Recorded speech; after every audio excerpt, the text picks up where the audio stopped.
इंदोरमध्ये धनंजय मुंडे यांची हत्या झाली असती असा खळबळजनक दावा आमदार रत्नाकर गुट्टे यांनी केलाय। तर धनंजय मुंडे कोणत्या हॉटेलमध्ये होते हे सर्व माहिती आहे। वेळ पडलीच तर परळीमध्ये जाऊन मुंडेंविरोधात प्रचार करणार असा इशाराही त्यांनी दिला।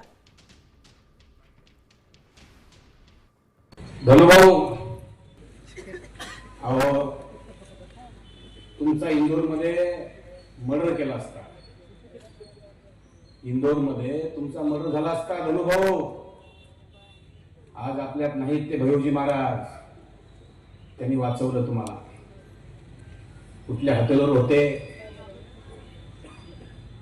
सगळं माहिती आहे। बराच मसाला आहे, आज थोडंच बोलणार आहे। देश विदेशातील प्रत्येक घडामोडींचे लाईव्ह अपडेट मिळवण्यासाठी आता साम टीव्हीच्या सर्व सोशल मीडिया प्लॅटफॉर्मला लाईक, फॉलो आणि सबस्क्राईब करा। तसंच सर्व नोटिफिकेशनसाठी बेल आयकॉन प्रेस करायला विसरू नका।